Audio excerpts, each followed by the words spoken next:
Chapter 45, October 31st. Grands had died the night before Halloween. Since then, even though it's been 4 years, this has always been a sad time of year for me. For Mom, too, though she doesn't always say it. Instead, she immerses herself in getting August's costume ready, since we all know how Halloween is his favorite time of year. This year was no different.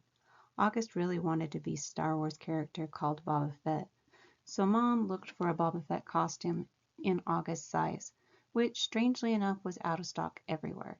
She went to every online store, found a few on eBay that were going for an outrageous amount, and finally ended up buying a Jango Fett costume that she converted into a Boba Fett costume by painting it green. I would say, in all, she must have spent 2 weeks working on the stupid costume. And no, I won't mention the fact that Mom has never made any of my costumes, because it really has no bearing on anything at all. The morning of Halloween, I woke up thinking about Grands, which made me really sad and weepy.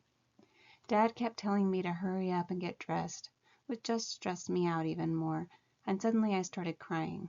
I just wanted to stay home.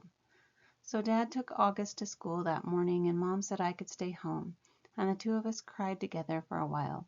One thing I knew for sure. However much I missed Grands, Mom must have missed her more. All those times August was clinging to life after a surgery, all those rush trips to the ER, Grands had always been there for Mom. It felt good to cry with Mom, for both of us.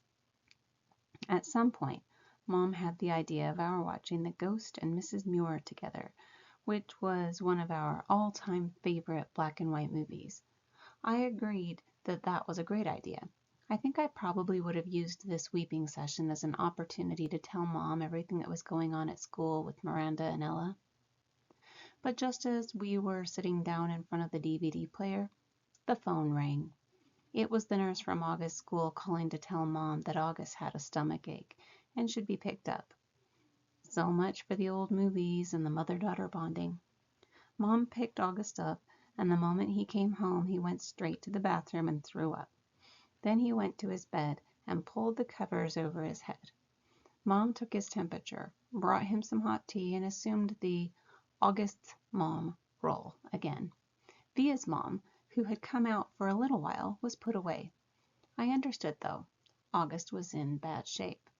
Neither one of us asked him why he had worn his bleeding scream costume to school instead of the Boba Fett costume Mom had made for him. If it annoyed Mom to see the costume she had worked on for 2 weeks tossed on the floor, unused, she didn't show it.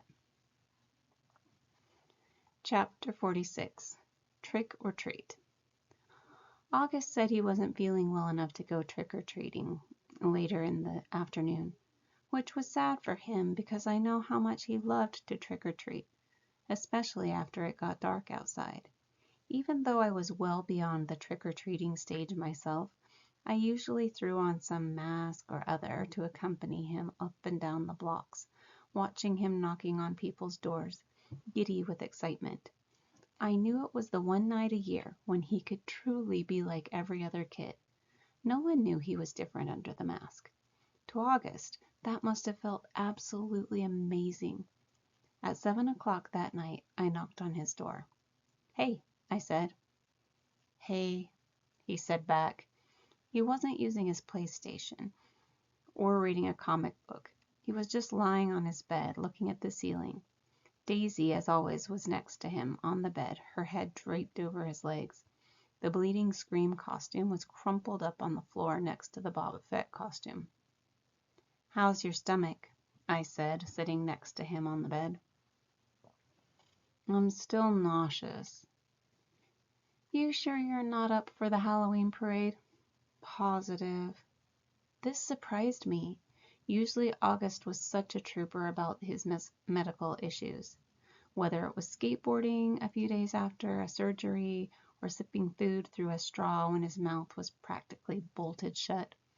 This was a kid who's gotten more shots, taken more medicines, put up with more procedures by the age of 10 than most people would have to put up with in 10 lifetimes. And he was sidelined from a little nausea?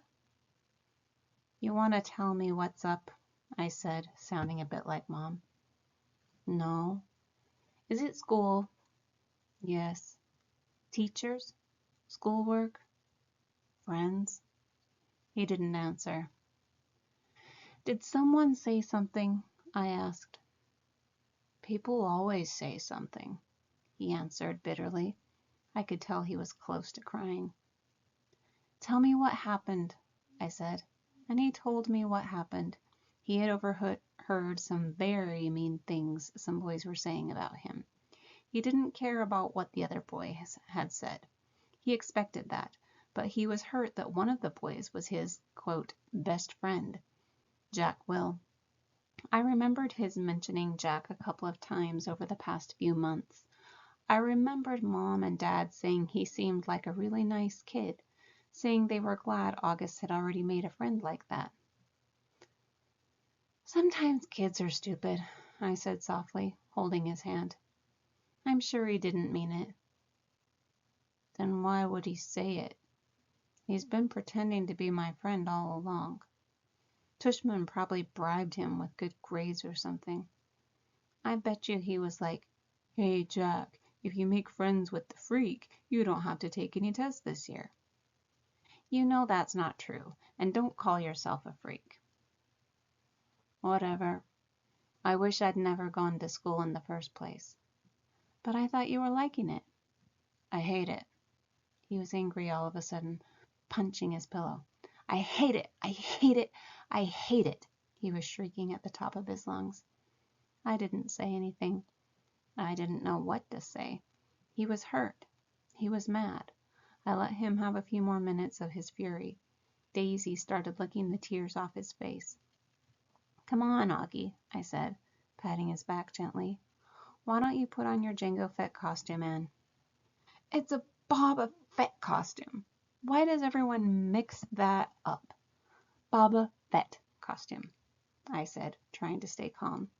I put my arm around his shoulders. Let's just go to the parade, okay? If I go to the parade, Mom will think I'm feeling better and make me go to school tomorrow. Mom would never make you go to school, I answered. Come on, Augie. Let's just go. It'll be fun. I promise. And I'll let you have all my candy. He didn't argue. He got out of bed and slowly started pulling on his Boba Fett costume. I helped him adjust the straps and tighten the belt. And by the time he put his helmet on, I could tell he was feeling better.